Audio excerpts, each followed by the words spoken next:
Amém. A gente, na semana passada, irmãos, começou uma sessão que é muito longa dentro do livro do Gênesis. Normalmente, os capítulos e as histórias, elas meio que se separam de forma, se não igual, pelo menos próxima. O que quer dizer que, normalmente, a gente tem um capítulo para uma parte da história. Normalmente é assim. Ou pelo menos se tenta ser assim sempre. Essa história que a gente está vendo, irmãos, está perpassando vários capítulos. Eu me esforcei para a gente terminar ela hoje, a gente não vai conseguir fazer isso.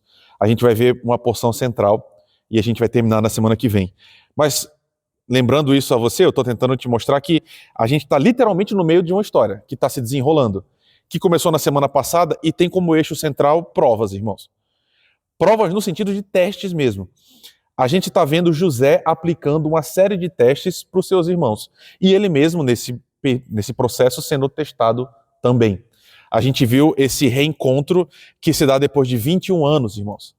21 anos esses homens separados e agora por uma série de circunstâncias absolutamente imprevisíveis na perspectiva deles, mas que foi antecipada pelo próprio Deus, essa reunião se dá. E a gente viu o primeiro capítulo dessa reunião. A gente termina com um dos irmãos preso. Simeão ficou preso no Egito.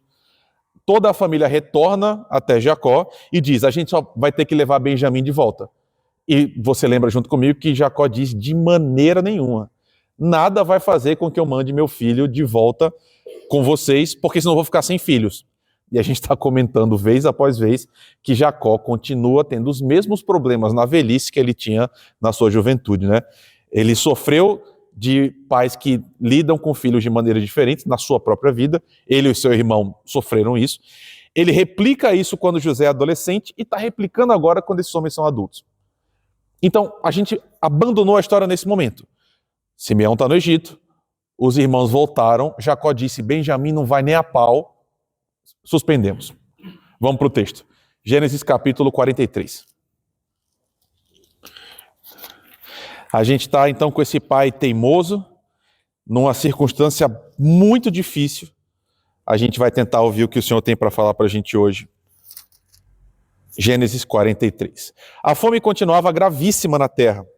Quando eles acabaram de consumir o cereal que tinham trazido do Egito, Jacó disse aos filhos: voltem e comprem mais um pouco de mantimento para nós. Mas Judá lhes disse: aquele homem nos advertiu solenemente, dizendo: vocês não verão o meu rosto se o outro irmão de vocês não vier com vocês. Se o Senhor resolver enviar conosco o nosso irmão, iremos e compraremos mantimento para o Senhor. Mas se o Senhor não enviar, não iremos, pois o homem nos disse: vocês não verão o meu rosto se o outro irmão não vier com vocês. Israel respondeu: Israel, irmãos, Jacó, por que vocês me fizeram esse mal, dando a saber àquele homem que vocês tinham outro irmão? Eles responderam: o homem nos fez perguntas específicas a respeito de nós e de nossa parentela, dizendo: o pai de vocês ainda é vivo?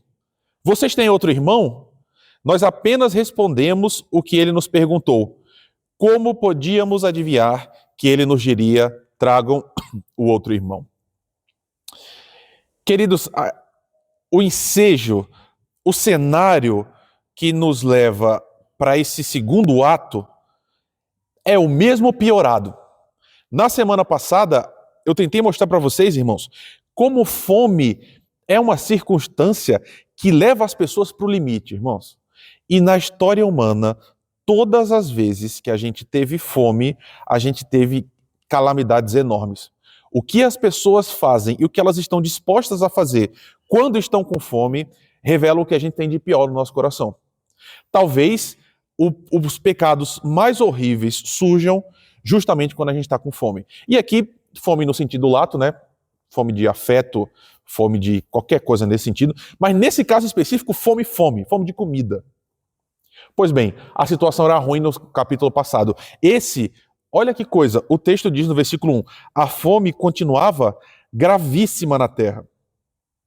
Se a situação já era calamitante no passado, agora ela se torna ainda mais. Porque a gente tem um pouco essa noção, né? Quando a gente está no limite, não tem como piorar. Irmãos, às vezes tem e às vezes piora muito. Foi o caso.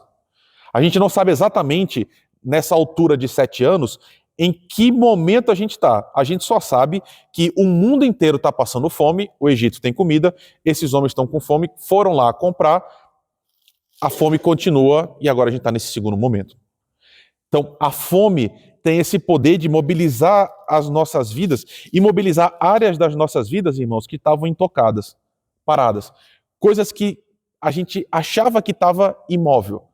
A gente imaginava assim, isso aqui a gente já superou, não mexe mais. Vem a fome e mostra pra gente que as coisas podem mudar. Por que eu estou dizendo isso? Jacó tinha uma decisão firme, irmãos. Ele tinha certeza de que o meu filho não vai para o Egito. Essa era uma decisão. Ele disse não, porque perceba, no final do capítulo passado, esses homens estão tentando demovê-lo dessa ideia. Estão dizendo, pai, Simeão está preso, a gente tem que voltar para buscá-lo. E ele diz, não vai de jeito nenhum. Benjamim não. Ponto. Então, era imóvel. Até que vem a fome. Quando a fome se mostra e ela aprofunda as necessidades, as coisas mudam e elas são reconfiguradas. No versículo 2, o que acontece é, o cereal que eles tinham trazido da primeira viagem acabou. Eles comeram, irmãos, e perceba, note a passagem do tempo, né? Eles trazem mantimento e eles vão consumindo. Só que acaba, óbvio, chega uma hora que acaba. Imagino eu, e aqui é uma conjectura, mas eu acho que com um certo grau de acuidade, esses homens esperavam que, enquanto eles estão comendo, a coisa vai mudar. Sabe, aí me permitam usar de onde eu venho, né? No Nordeste, se espera, não onde eu estava, tá, irmãos? As pessoas pensam que eu estava morando lá num jegue, aí estava uma casa assim. Eu morava numa cidade muito parecida com São Paulo. Mas pro sertão, o povo espera a chuva. No dia que a chuva vem, volta tudo, volta. E é impressionante. A gente tem aquele sertão, aquela paisagem completamente ressecada, vem a chuva, tudo se faz. Eu imagino que eles estavam nessa expectativa. Mais cedo ou mais tarde vai chover. Mais cedo ou mais tarde alguma coisa vai acontecer e a comida vai voltar. Então eles estão consumindo o quilo que eles vieram. Só que aí acaba. E quando a comida acaba, sofrem primeiro os idosos e as crianças. E aí Jacó, que é idoso, fala uma coisa simples. Voltem e comprem mais um pouco de mantimento para nós. Irmãos, eu sei que assim, a gente está numa certa relação assimétrica, né? Porque eu estou ensinando, em tese vocês estão aprendendo. Mas enquanto vocês aprendem, eu aprendo junto com vocês. O que eu quero dizer, irmãos, eu tenho muita dificuldade com Jacó, tá? Apesar de ele ser um patriarca, eu fico pensando, meu Deus. Enfim, né? Porque esse homem só vive dando ordem, irmãos. Já parou para prestar atenção?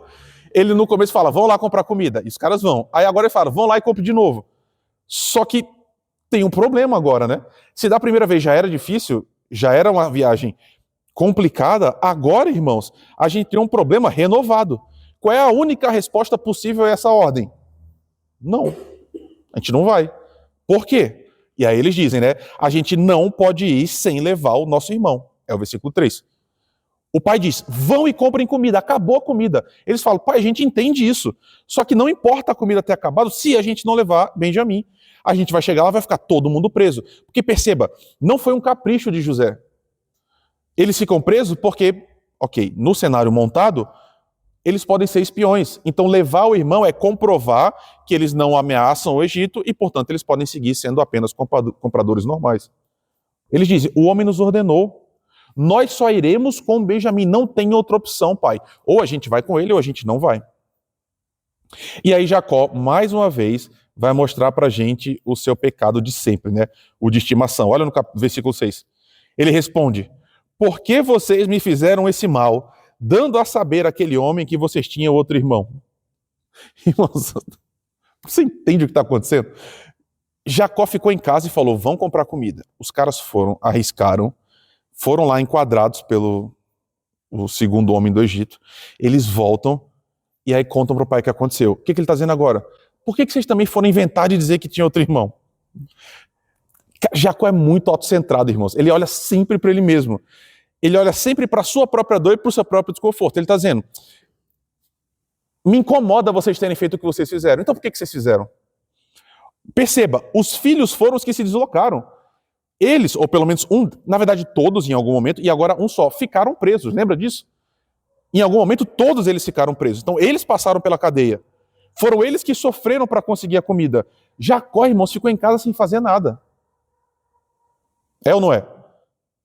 Ele ficou apenas esperando. E agora, isso é muito estranho. Agora que a história já se desenrolou, ou seja, só depois que as coisas aconteceram como elas aconteceram, aí ele vai culpar os irmãos. Os filhos, no caso, né? E aí, irmãos, esse é exatamente o tipo de pessoa que não contribui em nada para o desenlace das coisas, e quando os erros, ou quando as coisas não saem como imaginado, vem reclamar. E, irmãos, tem coisa mais chata do que isso. Especialmente aqui, porque eu sei que alguns de vocês são muito envolvidos com a igreja. É aquela pessoa que não moveu uma palha para que as coisas saiam como elas saíram. Não estava na execução, não estava no planejamento, não estava em lugar nenhum. Mas quando acontece, aí está dizendo, tá vendo um monte de erro que vocês tiveram? Vocês são tudo um bando de não sabe fazer nada direito.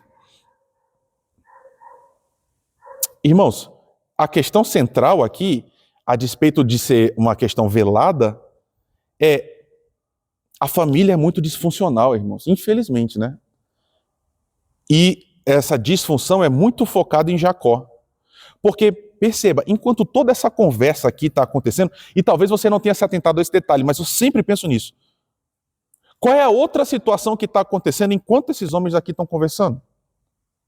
Simeão no Egito está preso.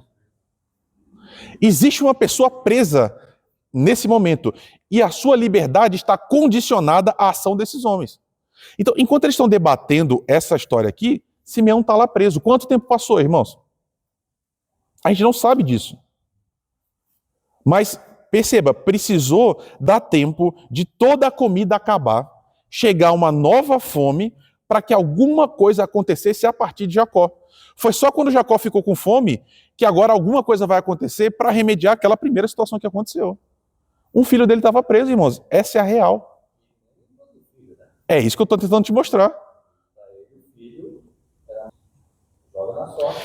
E sabe o que eu penso, Enio? De novo, aqui a gente está um pouco no campo da conjectura, mas eu sinto que o texto leva a gente para esse lugar.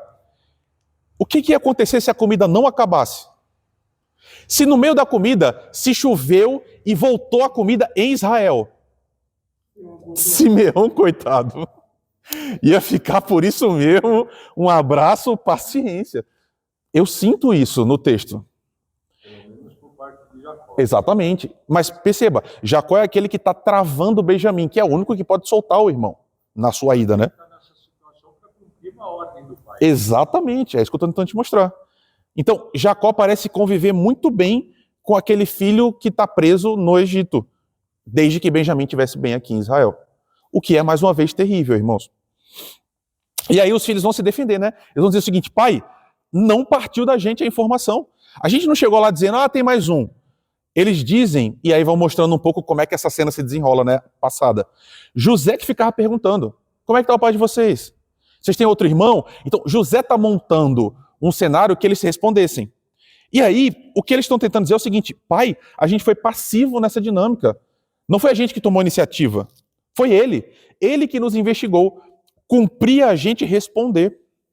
E aí, o que é óbvio, pelo menos da gente, não para Jacó, mas para a gente ninguém podia imaginar que o resultado seria esse. Respondendo que a gente tem um irmão, ele vai prender um para mandar trazer o outro. Isso só aconteceu a posteriori. E aí Judá, assumindo um protagonismo aqui, ele diz o seguinte: pai, deixa que eu leve Benjamim, e eu vou ser responsável por ele. Se ele morrer, o senhor cobre de mim. Eu vou garantir para o senhor que a gente vai voltar todos juntos. E aí no versículo 10 ele diz uma coisa que é muito sintomática, né? Que corrobora com o que a gente estava falando sobre o pobre de Simeão. Ele diz aí, no versículo 10, Judá, se não nos tivéssemos demorado, nós já teríamos ido e voltado 2 vezes. Uma jornada, irmãos, que alguns estudiosos aproximam em torno de 8 semanas. 2 meses. Uma para ir, voltar. 2 meses. Então passaram pelo menos 4 meses em tese. Toda essa conversa, irmãos, eu não acho que sensibiliza Jacó.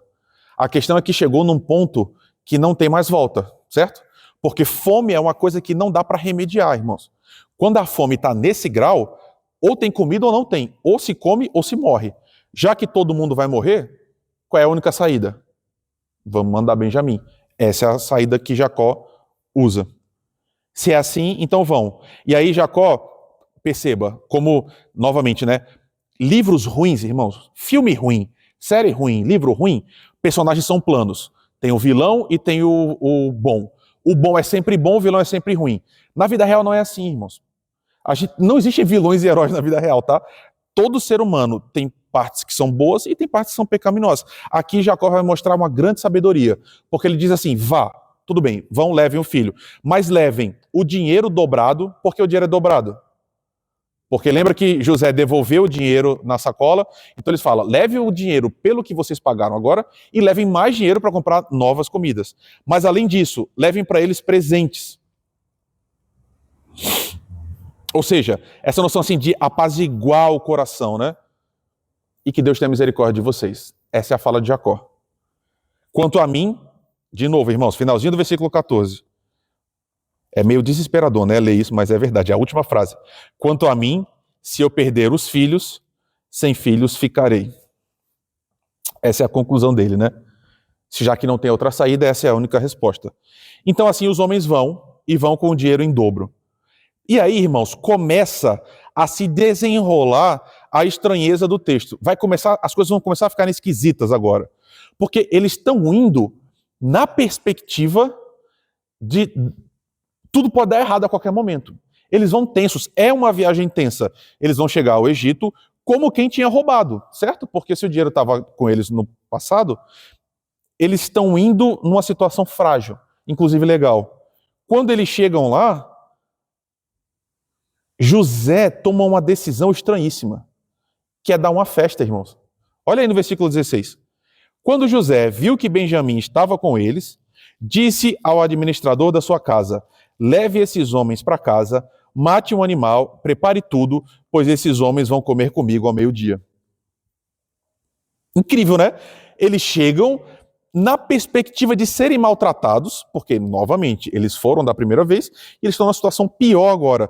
Quando eles chegam, imagino eu, né? Naquela sala de audiência, que é no prédio oficial, chega a notícia, não, vocês vão comer com o segundo homem do rei, na casa deles. Isso é estranho. Só que ao mesmo tempo parece uma boa ação, não parece? É algo a se comemorar. Bem, ele está chamando a gente para comer. O homem disse, venham até minha casa. É uma ótima notícia. Mas aí surge um dado importantíssimo, irmãos. Esses homens não recebem essa notícia de que vão comer com o segundo homem do Egito de forma positiva. Pelo contrário, eles recebem essa notícia com uma sensação só, uma emoção só. Medo. Medo. Mas por quê? O que faz eles terem medo? Da situação, né? Mas a emoção. Qual é a emoção que... E aí? Sim, sim, mas isso tem um nome.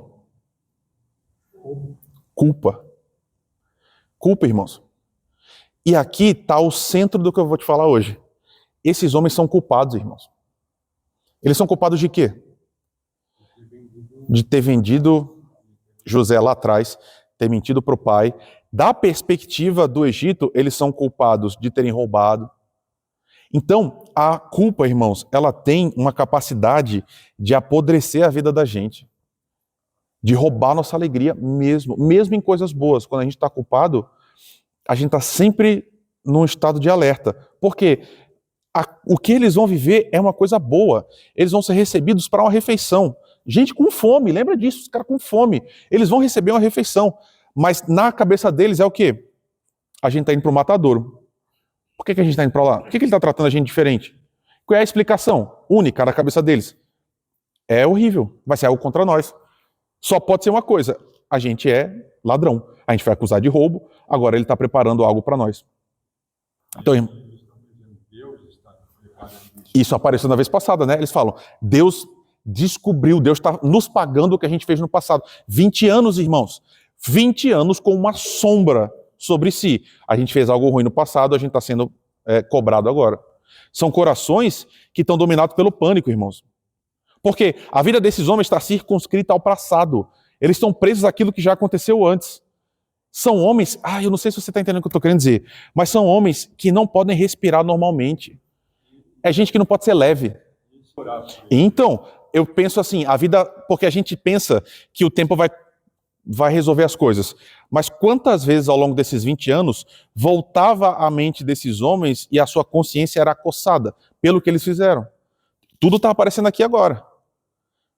Irmãos, gente culpada é gente perseguida. É gente que a vida toda está contaminada por esse peso. E o desespero foi tal, essa parte, de novo, né, irmãos? A Bíblia, a gente está falando de coisa muito séria, mas ela é muito engraçada também. Porque o desespero desses homens foi tal que assim que eles estão chegando na casa de José, qual é a primeira coisa que eles fazem? Eles colam no administrador para falar assim, vamos tentar resolver o mais rápido a nossa questão. Olha aí no versículo 19. Se aproximam do administrador da casa e lhe falaram à porta e disseram, meu senhor, a gente já teve aqui uma vez para comprar mantimento, mas quando chegamos à estalagem, ao abrir os sacos de cereal, eis que o dinheiro de cada um estava na boca do saco de cereal, o nosso dinheiro intacto. Por isso trouxemos esse dinheiro de volta. Trouxemos também outro dinheiro conosco para comprar mantimento. Não sabemos quem pôs o nosso dinheiro nos sacos de cereal.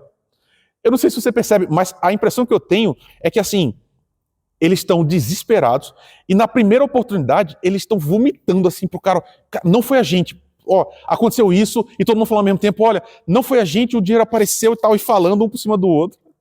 Eu acho que você já teve essa experiência, irmãos, porque gente culpada muitas vezes começa a falar e vai falando sem critério.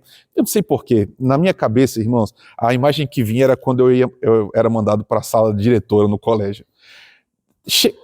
Enfim, eu aprendi cedo que é melhor ficar calado. Mas antes de aprender a ficar calado, eu chegava falando um monte de coisa porque estava ocupado.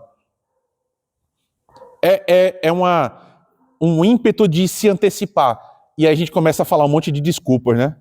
Senhor, a gente não sabe o que aconteceu, mas a gente jura que o dinheiro brotou no nosso saco. A gente trouxe tudo de volta, a gente não roubou. A gente não sabe quem colocou o dinheiro. O que eu estou querendo dizer é, dá para sentir a urgência, né, irmãos? É como se eles estivessem falando assim, a gente está implorando que você acredite. E aí, perceba como o texto continua estranho. A resposta do administrador para eles é que a paz esteja com vocês. Não tenham medo. Olha que coisa, né? Não tenham medo. Quem devolveu o dinheiro para vocês foi Deus, o Deus de seus pais. Que coisa, irmãos. José está provando o coração desses homens com essa artimanha e ele está abençoando esses homens como um instrumento divino. A bondade de José em dar essa quantia para os irmãos é interpretada aqui para eles como um ato de Deus. A resposta é, descansa, gente. Está tudo bem. Está tudo em paz. Perceba, né? Perceba a estranheza da experiência desses homens. É um vale e um pico o tempo todo. Então, dada essa resposta, o cara acabou de falar, eu recebi o dinheiro de vocês, está tudo em paz, Deus devolveu. A partir de agora é só festa mesmo. A culpa foi embora nesse primeiro momento, pelo menos aqui, ele não está suspeitando de roubo. Está tudo em paz, então vamos aproveitar, agora é só festa. E é o que acontece. Simeão é restituído, os homens recebem água, eles se lavam, está tudo pronto, vamos comer.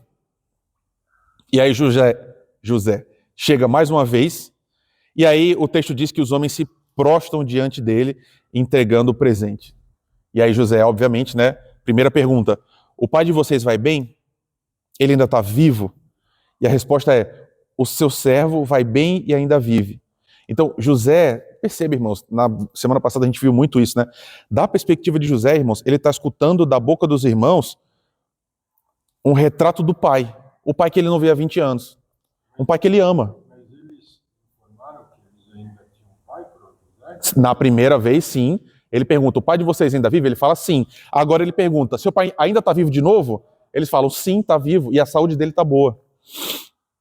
Então, aquele coração, irmãos, tão marcado, tão vincado, né? Mais uma vez, está ouvindo o seguinte, olha, o pai está bem.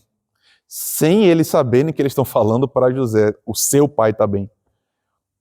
E no conjunto das grandes emoções, irmãos, a sua interação agora se dá com Benjamim, que é o filho da sua mãe, né? O seu irmão, de fato, no sentido de mesmo pai, mesma mãe.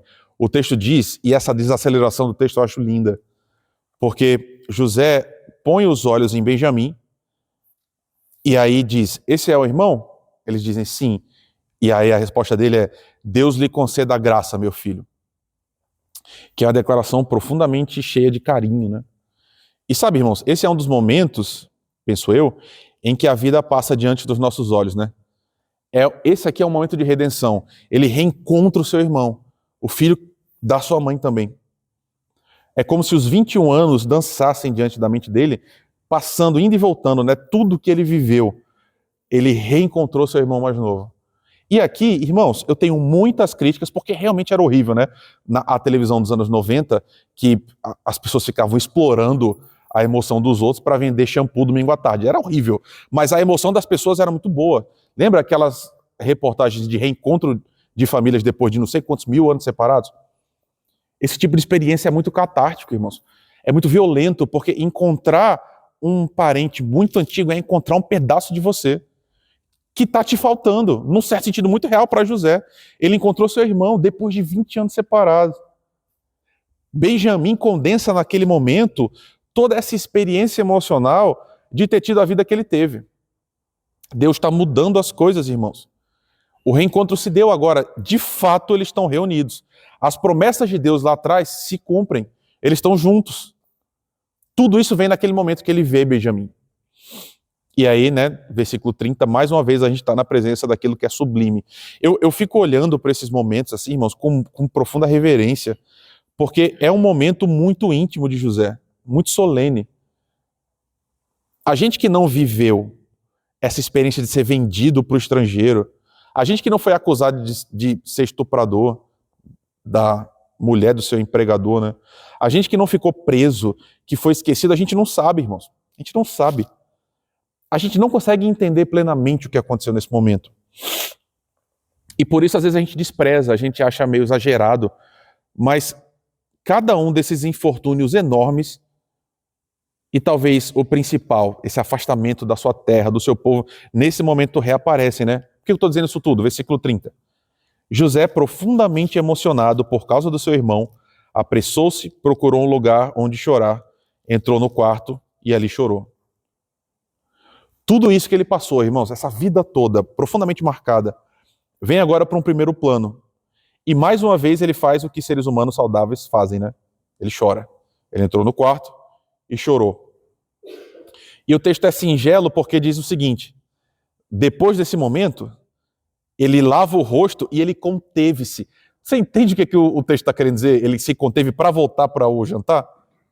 Irmãos, essa é uma experiência também bastante humana e eu imagino que é bastante universal, que é segurar o choro. Ai, é ruim ou não é? Quando você está, seja por qualquer motivo que seja, certo? Seja um choro bom, que você está muito feliz e você quer conter, seja um choro ruim, que você também é obrigado a conter e tem que conter. Não sei se você teve essa experiência, mas criança, você está muito emocionado, aí sua mãe fala: você está bem, meu filho? Desaba e começa a chorar loucamente. Eu acho que José estava nesse momento de limite, assim, sabe? Ele sai, se lava, se contém, mas volta para o jantar, ainda com as emoções à flor da pele. E ele diz: sirvam o jantar, né? E aqui, percebam, irmãos, existem dois planos de consciência, né? José sabe o que está acontecendo. Os seus irmãos não sabem. A gente tem uma posição muito assimétrica aqui. José profundamente emocionado, eles completamente confusos, porque esse desenrolar é completamente imprevisível. E aí, o texto diz que esses homens estão dominados pelo espanto, né? Eles estão atônitos, completamente chocados. E aí a ceia é servida, todo mundo recebe sua porção, exceto Benjamim. Benjamim recebe 5 vezes mais que os outros. E aí você entende junto comigo o que isso significa, né? Convidados de honra eram honrados dessa forma. Eles recebem mais comida. Se alguém é convidado de honra, recebe um lugar de destaque e a ele é servido coisas finas, coisas diferentes. Então Benjamim está sendo honrado por José, ele está cuidando do seu irmão. É um encontro festivo, irmãos. Aqui é realmente uma coisa bonita. E aí eu vou te mostrar um detalhe no texto, lateral, a gente nem precisa falar muito sobre ele, mas que é importante que você saiba. Olha aí o final do texto. Qual é o último versículo, a última frase do capítulo 43? E beberam com ele até ficarem alegres. Irmãos, o que isso aqui está dizendo para a gente? No plano da vida real, o que está acontecendo? Bêbados é uma palavra forte nesse contexto.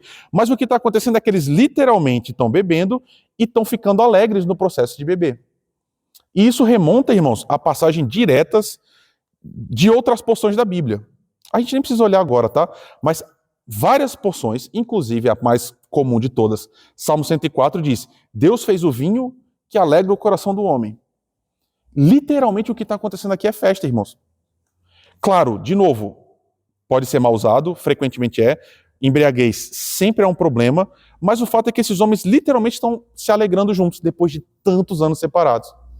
Estão felizes, coração realmente preenchido de alegria. O jantar termina em festa, irmãos. Tá tudo bem, tudo perfeito. Até que vem o próximo dia, um novo teste. E aí José vai promover agora o segundo teste para os seus irmãos. E novamente, o coração desses homens vão ser provados. Porque, de novo, eu vou repetir. Irmãos, José não sabe quem está diante deles. São seus irmãos, sim. Mas esses irmãos mudaram ao longo dos 20 anos? Eles ainda são os mesmos homens? Como é que José vai ter acesso ao coração deles? Como é que José vai saber quem eles são? Por isso os testes. Agora vai vir mais um teste horrível, irmãos. Como é que ele funciona? Novamente o dinheiro é devolvido. Eles compram, mas quando os sacos são cheios de cereal, o dinheiro vai junto. Qual é o detalhe agora adicional? A taça. José coloca a sua taça, o seu copo, aqui está dito copo de prata, no saco de quem? De Benjamim. E meus irmãos, eu me atentei para esse detalhe só hoje, apesar de ser bem óbvio. Talvez você já tenha percebido, eu só percebi hoje. Eu acho que eu li esse texto meio errado antes. Irmãos, a pergunta é por quê? Por que colocar no de Benjamim? A pergunta é, José está querendo prejudicar Benjamim? Sim, essa é a intenção? É prejudicar Benjamim? O foco do teste é Benjamim? Não é, irmãos. Um pouco do pai, muito mais os irmãos. Por que José coloca no saco de Benjamim? Ok, a questão é justamente essa. Benjamim, irmãos, é o meio da prova. Ele não é a finalidade da prova. Ele vai ser usado como veículo do teste. A questão não é incriminar Benjamim, a questão é como os irmãos vão reagir a partir do momento que Benjamim está enrascado. E perceba, irmãos, essa é a questão central. Exatamente, exatamente. Ele vai ser o canal pelo qual o coração dos homens está sendo aferido. Porque perceba, toda a questão é Benjamim. Jacó está completamente agarrado a ele é o mais importante. Então, se houver um problema com ele, a forma que os irmãos vão agir é definidora. Agora José vai saber quem são esses homens. Porque, perceba, com José, essa é a parte dolorosa, irmãos. Quando foi José nesse local, o que eles fizeram? Não, pode levar. Com José, eles agiram com frieza, com sadismo. E o texto da semana passada disse pra gente o seguinte, Rubens, eu imagino, me falta agora o irmão exato. Ele diz, lembra quando a alma dele gritava e a gente só ignorou? O que é uma maneira horrível de colocar as coisas, irmãos. 20 anos atrás, esses homens, numa situação muito parecida, abandonaram o irmão. O que eles vão fazer agora? Essa é a pergunta, essa é a chave do texto. E aí, assim, nessa jornada, esses homens são alcançados pelo administrador. O mesmo administrador que ontem tinha dito o seguinte, gente, Deus devolveu, fiquem tranquilos, não tenham medo. O mesmo cara os encontra. E a pergunta dele é horrível. Por que vocês pagaram bem com mal? Se José fez bem para vocês, se o meu senhor fez bem, por que vocês devolveram esse bem fazendo mal contra eles? Essa é a questão. A pergunta é, por que vocês são ladrões? E aí ele diz uma coisa horrível, irmãos, que é, vocês fizeram algo muito errado. Isso aparece no texto especificamente. Deixa eu recuperar para vocês. Ali, final do versículo 5. Vocês fizeram algo muito errado. Novamente, irmãos, recuperando a noção da semana passada, é desesperador você encontrar um agente da lei falando isso para você. Ou não. Você ouvir, você cometeu um crime grave. A infração que você fez é hedionda. É uma forma de dizer o seguinte: a partir de agora, vocês estão realmente enrolados. E aí, o que é um pouco desesperador da perspectiva dos irmãos é que eles têm certeza da inocência, irmãos.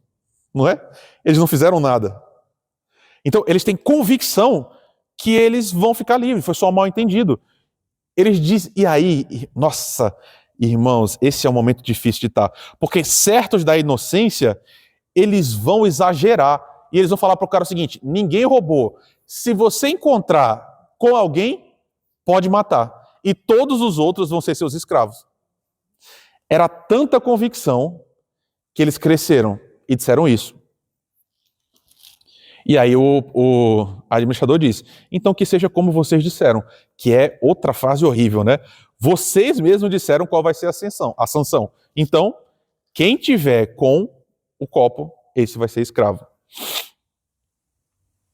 E aí, irmãos, se procede o exame, e o texto vai mostrando os requintes de crueldade, né? Eles começam a averiguar, primeiro pelo mais velho, até o mais novo. São 10. São 10. São 11. São 11, só falta José. 10 estavam todos certos. Falta só o último, beleza, vamos embora. Quando abre o último, a taça está lá. E, meus irmãos, imagina o que foi estar naquele momento em que a lei estava lá, abriu o saco e justamente o de Benjamim, eles tiram a taça do segundo homem mais importante do mundo conhecido. Justamente dele, irmãos.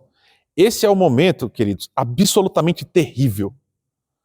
Terrível. Nenhum de nós passou por isso, pelo menos imagino eu, né? Mas talvez você tenha estado em alguma situação relativamente próxima. Você está em um ambiente que alguma coisa mais ou menos perto disso aconteceu. O que eu quero dizer? Você imaginava que o desenrolar ia ser tranquilo. Você fez um cálculo da situação e falou assim: não tem nada errado, vai dar tudo certo. E aí, de repente, o órgão que você está indo lá afirma o contrário: ó, você não tem esse direito. Por exemplo. Ou então, o resultado do exame mostrou uma coisa completamente imprevisível. Ou então, olha, a gente descobriu um débito aqui esquecido que você precisa honrar. A gente, irmãos, às vezes a gente está dono da situação. A gente sabe que a gente tomou todos os passos para que tudo esteja bem. A gente vai tranquilo. A gente sai grande, assim, inchado, né? Em paz para a resolução. E aí, de repente, a gente é pego totalmente de surpresa. E talvez você já tenha visto alguns registros quando o juiz diz culpado e a gente vê o réu desmoronar, né? Nesse momento em que a realidade atinge a gente com essa violência, o peso do mundo inteiro cai nas costas dos réus, de quem está ouvindo isso. Vocês fizeram algo terrível. Aquele momento parece que uma onda de desespero, parece que o corpo todo está pegando fogo. E aí o que aqueles homens fazem é rasgar suas vestes, irmãos, como judeus que eram. E por que eles rasgam as vestes, né? O que esse gesto ele comunica? É um gesto para os judeus muito precioso, muito eloquente, né? Porque roupa, irmãos, a gente não pensa sobre isso porque é um item muito comum, mas roupa tem várias funções. E quando a gente rasga as roupas, o que a gente está fazendo é retirar essas funções de nós, pelo menos simbolicamente. Proteção, dignidade, ser distinto. Quando eles tiram as roupas, eles estão tirando aquilo que os guarda, que os protege. É como afirmar o seguinte: a gente está totalmente vulnerável, agora a gente não tem nada, a gente está nu.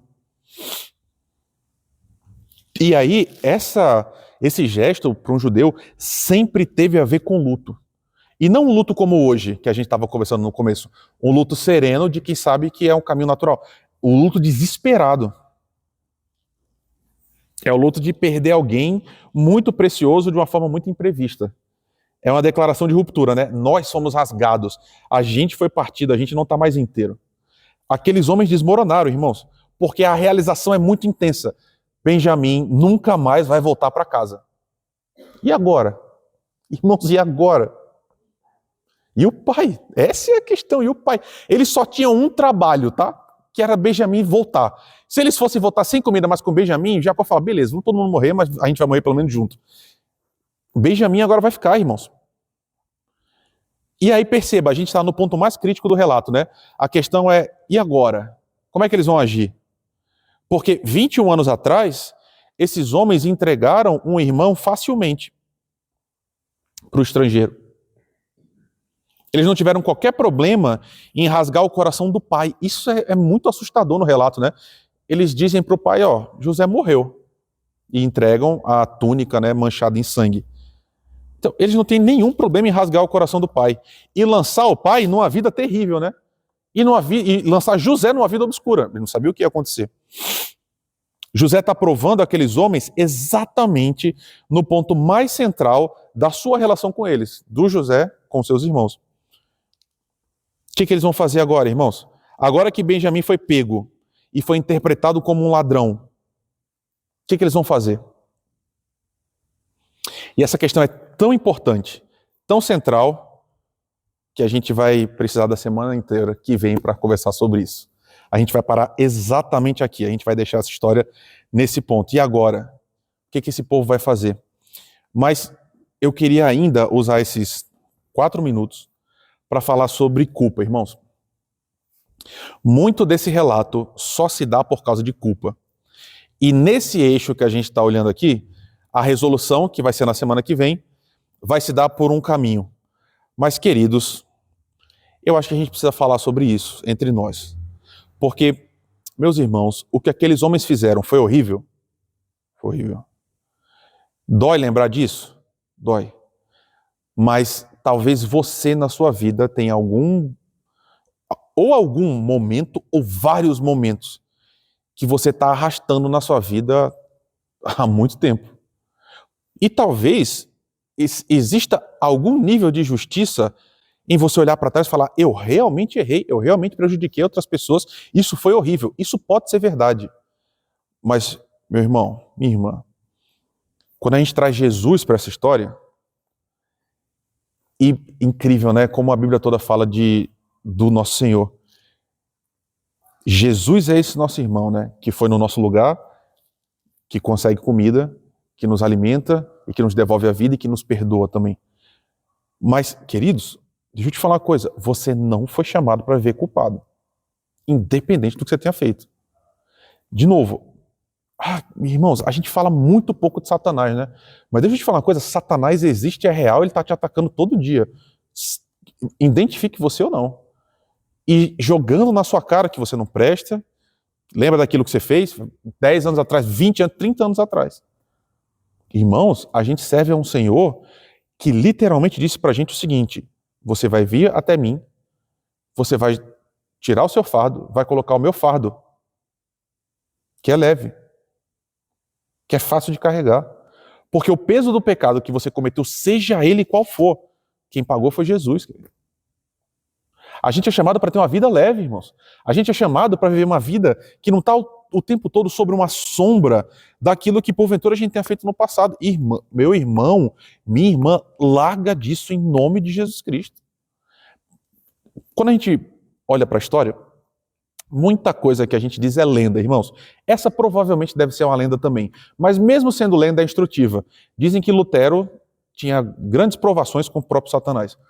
E que Satanás começa a jogar na cara dele as coisas erradas que ele fez. E cria uma lista. Você fez isso, tudo. E, diz a história que no fim, Lutero diz, acrescenta também, então, que Jesus Cristo, e aí cita Colossenses, né? Existe uma escrita de dívida contra nós. E Paulo diz, ela foi cravada na cruz. A lista de todos os seus pecados, ainda que isso existisse, foi cravada na cruz de Jesus Cristo. Jesus pagou por você. Você não precisa ficar carregando isso, meu irmão. Esses homens passam, muito dessa história tem a ver com culpa, muito mesmo. Eles carregaram por 20 anos, você não precisa carregar por 20 anos, meu irmão. Se você é um crente em Jesus Cristo, se você realmente se arrependeu dos seus pecados, se você está numa nova vida com Jesus, Ele te liberta, inclusive, do seu passado. Isso significa que vai te libertar das consequências? Nem sempre, irmãos. Às vezes a gente sofre as consequências daquilo que a gente fez até o fim mesmo.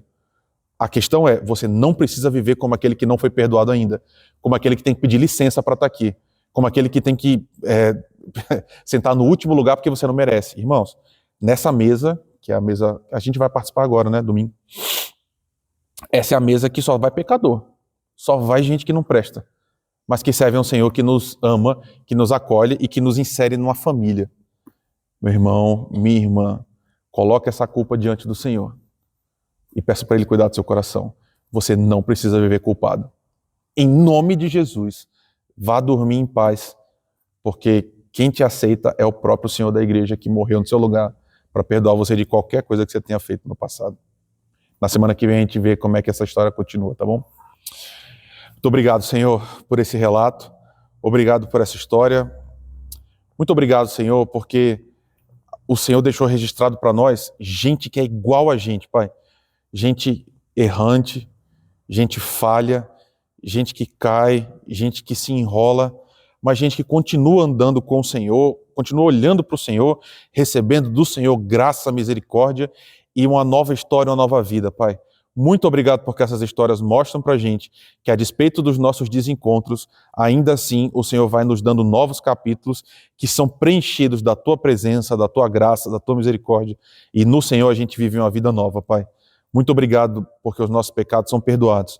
Obrigado porque a gente pode viver como um povo que tem esperança. E obrigado porque a gente pode fazer isso tudo por causa da Tua morte, da Tua ressurreição. Faça com que o Senhor seja cada vez maior em nós, Pai. Que a gente cada vez olhe mais para o Senhor e confie em Ti para sempre. É o que eu te peço em nome de Jesus. Amém.